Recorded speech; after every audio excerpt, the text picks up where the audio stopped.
সৌরভ গাঙ্গুলির জন্য তার নিজের দাদার চাকরি যাবে। মহারাজের একটা বড় সিদ্ধান্ত, আর তাতেই স্নেহাশিসের বিদায়। কিন্তু আচমকা এমন কি সিদ্ধান্ত নিতে চলেছেন যার জেরে চাকরি যাবে সৌরভের দাদার? কেন চাকরি যাবে দাদার জন্য? এমন কোন সিদ্ধান্ত নিতে চলেছেন সৌরভ যার জেরে এই কাণ্ড ঘটতে চলেছে? দেখুন, বাংলার ক্রিকেট প্রশাসনে আবার এক নতুন মোড়। আবারও ক্রিকেট অ্যাসোসিয়েশন অফ বেঙ্গলের সভাপতি পদে ফিরছেন দেশের প্রাক্তন অধিনায়ক সৌরভ গঙ্গোপাধ্যায়। নিজেই এই তথ্য নিশ্চিত করেছেন তিনি এক সংবাদ মাধ্যমকে। এই খবরে রাজ্য ক্রীড়া মহলে যেমন উচ্ছ্বাস দেখা দিয়েছে, তেমনই তৈরি হয়েছে কিছু জল্পনা এবং প্রশ্ন। বর্তমানে সিএবির সভাপতির দায়িত্বে রয়েছেন স্নেহাশিস গঙ্গোপাধ্যায়, সৌরভের দাদা। লোধা কমিটির সুপারিশ অনুযায়ী নির্দিষ্ট সময়কালের পর কুলিং অফ পিরিয়ডে যাওয়া বাধ্যতামূলক। সেই নিরিখে স্নেহাশিস গঙ্গোপাধ্যায়ের মেয়াদ শেষ হয়ে গিয়েছে এবং তাকে পদ ছাড়তেই হবে। এই পরিস্থিতিতে সৌরভের প্রত্যাবর্তনকে অনেকেই স্বাভাবিক বলে মনে করছেন, কারণ এর আগে 2015 থেকে 2019 সাল পর্যন্ত তিনি সিএবি সভাপতির দায়িত্ব সামলেছেন এবং সফলভাবে প্রশাসনিক নেতৃত্ব দিয়েছেন। এরপর 2019 থেকে 2022 সাল পর্যন্ত তিনি বিসিসিআই এর সভাপতি আসনে ছিলেন। আগামী 20 সেপ্টেম্বর সিএবির বার্ষিক সাধারণ সভা অনুষ্ঠিত হবে। তার 7 দিন আগে থেকে মনোনয়ন জমা দেওয়ার প্রক্রিয়া শুরু হবে। জানা গিয়েছে সেই সময়ের মধ্যে সৌরভ তার মনোনয়নপত্র জমা দেবেন এবং সম্ভবত কোনো প্রতিদ্বন্দ্বিতাও থাকবে না।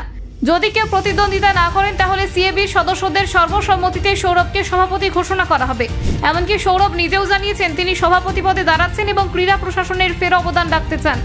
এই ঘোষণার পর নানান মহলে আলোচনা শুরু হয়েছে।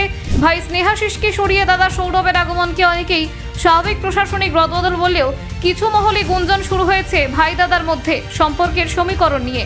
সিএবির অ্যাপেক্স কাউন্সিলের শেষ বৈঠক অনুষ্ঠিত হবে 14 আগস্ট। তারপর থেকে মনোনয়ন পর্ব শুরু হবে। এবার এই সাধারণ সভা হবে বাইপাসের ধারে এক হোটেলে।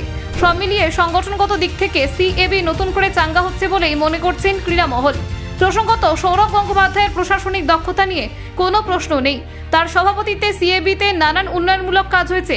সেই অভিজ্ঞতা ফের কাজে লাগবে বলে অনেকে আশাবাদী। তবে যেহেতু ভাই স্নেহাশিসই এখন সভাপতি, তাই এই রদবদলকে নিছক পরিবারের ব্যাপার বলে দেখছে একাংশ।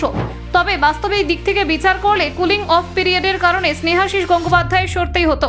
সেক্ষেত্রে সৌরভের ফিরে আসা একটি সাংগঠনিক প্রয়োজনের স্বাভাবিক পরিণতি। তা নিয়ে অতিরিক্ত জল্পনা তৈরি না করাটাই বাঞ্ছনীয়। অবশ্য তৃণমূল স্তরে কাজ করা অনেক ক্লাব ও জেলা সংস্থাও সৌরভের প্রত্যাবর্তনে খুশি। তাদের মতে তার নেতৃত্বে বঙ্গ ক্রিকেট আরও গতিশীল হবে। বিশেষত সিএবির আর্থিক ও কাঠামোগত দিক শক্তিশালী করার ক্ষেত্রে সৌরভের ভূমিকা গুরুত্বপূর্ণ হবে। এই মুহূর্তে বাংলা ক্রিকেট নতুন প্রতিভার সন্ধানে আছে। সিএবির দায়িত্বে একজন অভিজ্ঞ এবং প্রভাবশালী প্রশাসক থাকা নিঃসন্দেহে উপকারী হবে। সৌরভের জনপ্রিয়তা ও ক্রিকেট মহলে যোগাযোগ ব্যবস্থা এই দায়িত্ব পালনে সহায়ক হবে।